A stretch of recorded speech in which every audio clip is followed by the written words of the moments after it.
I should be at work, but instead I'm inexplicably calm and sitting at the kitchen table drinking a cup of freshly brewed coffee. I needed it to calm down. I usually find this a very peaceful practice. I did this regularly when our children were young. I got up about an hour earlier than the rest of the household, just to enjoy the silence. I think it was something like my hobby. I'm Evan Johnson, by the way. I've been happily married for 25 years. To be exact, I was happy a couple of hours ago. We have 4 children, the last of whom left home last year. My wife was depressed by empty nest syndrome. I think that's what she called it. So I advised her to start a hobby. I think she did. I didn't know his name an hour ago. His name was Stallion. At least that's what she kept calling him. My old Smith & Wesson Model 59 is loaded, lying on the red oak kitchen table next to my mug. I wondered if I should put it on the safety and decided to put it on. I had to be careful. Well, it's just in case. But, after all, her boyfriend is a cop. How would I know that? Because when I got home early, his uniform and equipment belt were scattered on the floor of my living room along with all my wife's clothes. She bought them 2 months ago and showed them to me. I was expecting this for our 25th wedding anniversary, which came and went without her wearing them. It's unclear what could be more special than this. Is it my birthday? No, that was 2 days ago. Now I know.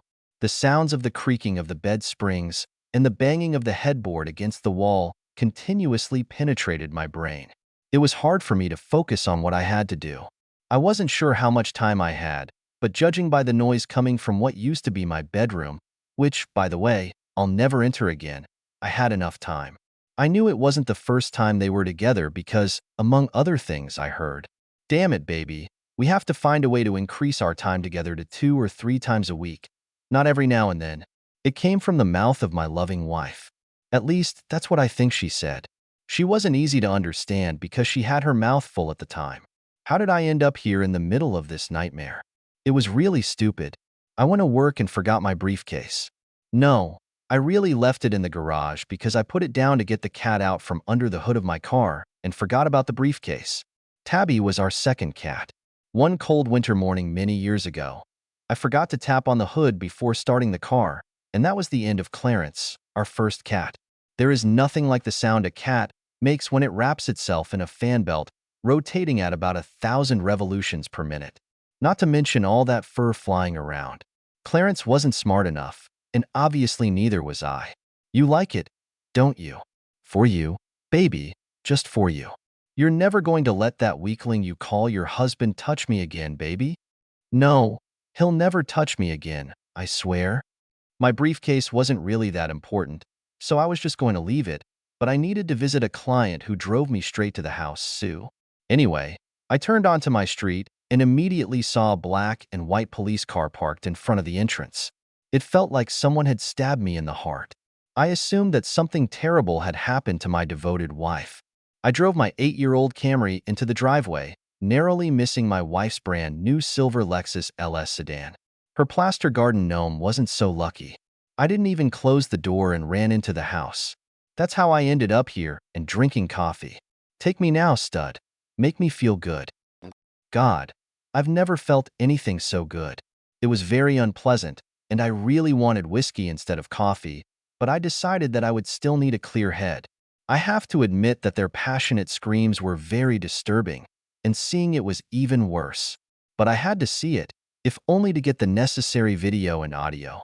To be honest, seeing them making love in my bed wasn't the most disturbing aspect. The most unpleasant thing was the verbal humiliation that my wife brought down on me. God, you're so much better than Evan. Give it to me, baby. All of it. I know I can handle it all the time. I know I can handle it. Oh hell, yes. Obviously, this really spurred her lover on, because the whole house started shaking along with the bed, and his swearing and grumbling went up a few decibels. If she needed more, she shouldn't have married me. Let me tell you that it's a shock when your wife makes love to her lover in your marital bed, and yes, they did it on my side.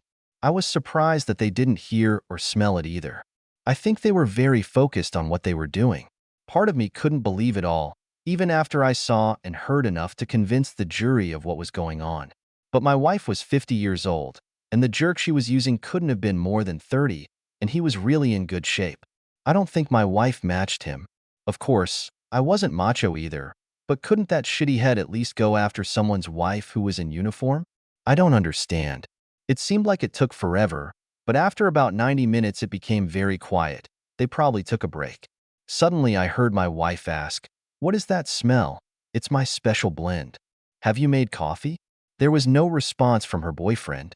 I just heard, "Oh my God," from Audrey, and then a lot of running around, the sound of closet doors opening and closing and drawers and laundry baskets. I assumed they were removing evidence of their date. When I looked into the bedroom, I saw that there were a lot of toys and other productivity-enhancing items lying around. I heard them coming down the stairs. They both appeared in the kitchen naked, wrapped in sheets. They saw me at the same moment. Audrey sucked in her breath sharply because I was there, and the lover did the same. I'm not sure if it was his shock at the sight of me or the Smith & Wesson A Model 59. He furtively looked around in the direction of his uniform and immediately became desperate. "He's not there, stud." "What?" "Your service weapon. Your boss took it with him when he left." A caring guy. He literally started to fade in front of my eyes, and then I saw his lips tremble. In desperation, he fell to his knees, losing the sheet in the process, and began frantically rummaging through the pile on the floor. He took this too. I think he called it your throwing weapon. I guess what upset him the most was the fact that his serial number was taken off. Something like 5 to 7 years for this? Former heard Officer Johnson's shoulders slumped at the revelation. Like I said, he's a caring guy. We had a good conversation while you two lovebirds were doing your business upstairs. Stud quickly looked out the window at the street. Yes, he also took a patrol car. Your boss said that you provide security at the construction site. He was going to take your uniform too, but he thought you might need it when you leave here. But where was I? Oh, yes. After Sergeant Marks got his video of you both and collected your weapons, he spotted my Smith & Wesson and asked me, "Is this your weapon?" "Yes." "Licensed?" "Yes." "Do you know how to shoot it?" "Yes." "Are you going to shoot one of them?" You know we get angry if civilians shoot at someone, even if they deserve it. One of the advantages of our job is that we can shoot people, but you can't. I promised Uncle Pat, Sergeant Marks, that if the jerk doesn't have a third weapon that we don't know about, no one will be shot. Your boss said, "Okay," and headed for the door, saying, "Oh, do me a favor, tell Officer Johnson not to come to the station. We'll call him when we want to talk to him." I've never seen a policeman cry before. It's time to pick up your weapon. You don't have a third gun, do you? He shook his head. I knew it wasn't because we checked. I was just trying to make my point. I wasn't really aiming at any of them. I just kind of waved at them and continued my story. Maybe you could call your wife to give you a ride home? Probably not. She was too upset about that video I emailed her of you two in my bedroom. It was hard to understand what she was saying, but it was something about her father, the chief of police. And how could you do this to your children? She told me about them. You seem to have a good family. It's a pity. Despite the current situation, I was really having fun right now. It was a bit like having a fish caught on a fishing rod, and I was just playing with it a little bit. I would have asked my wife to take you, but her car was confiscated. What? Audrey's shrill scream rang out. The police impounded your car, Audrey, because there were a couple ounces of unaccounted for marijuana in the front seat. Sergeant Marks said they usually just issue a ticket if they do anything at all, but he feels they owe me something for all the trouble the police department has caused me. Don't worry, he said you'll probably be able to pick up the car in a few days after they've done all their forensics. Oh my God. She wasn't screaming anymore. It was more of a sad moan. It's like a lonely little hound howling at the moon. Well, officer, I think it's time for you to put on your uniform and leave. He did just that. As soon as he left, my wife found her voice again. Please, Evan, I love you. It didn't mean anything at all. It was easy. A hobby? Something like that. Oh, dude, I wish you'd told me about this sooner. I was worried that you loved him and were going to divorce me. Wow, now I feel bad. I guess I really overreacted, didn't I? You love me and all that. Of course I love you, Evan. Why do you doubt? Well, apart from the whole story of your lover's infidelity on my side of the bed, and the fact that you called me a stupid idiot, pasted with a pencil, there were other signs.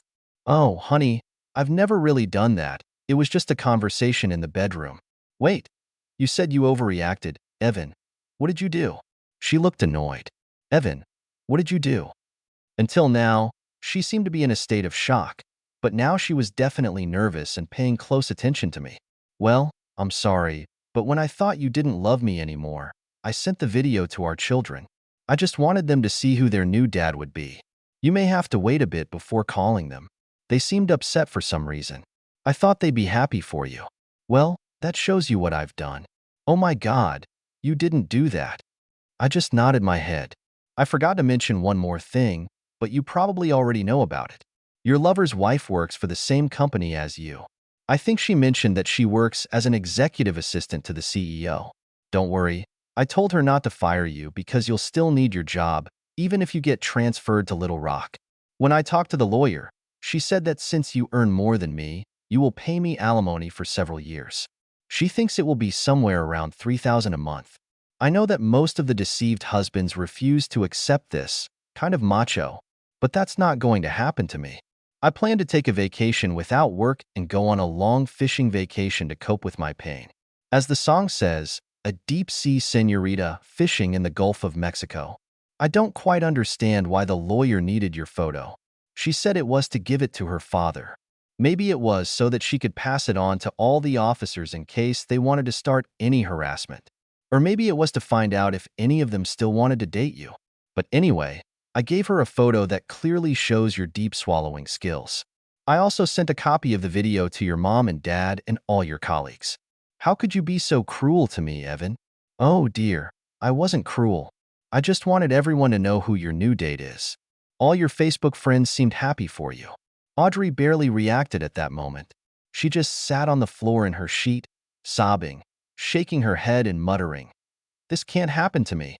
Okay, honey, it's time for you to get dressed and pack your bag. Your parents should be here soon to pick you up. I pushed her towards the stairs to get dressed.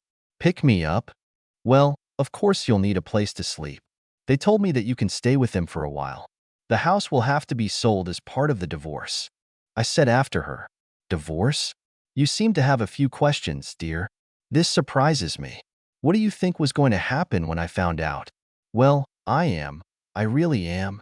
Didn't you think you'd get caught? Are we going to continue this pointless conversation? It was quiet upstairs for a few minutes. She didn't make a sound, except for the occasional wheezing and sobbing. Why do cheaters always cry when they get caught? This is the most terrible thing. If being caught is so unpleasant, then for God's sake, don't cheat. 10 minutes later, she came downstairs, dressed, but without a suitcase. Evan, honey, we really are. Just at that moment, I heard her parents' car pull up to our house. Goodbye, Audrey. As always, gentlemen, I held the door open for her.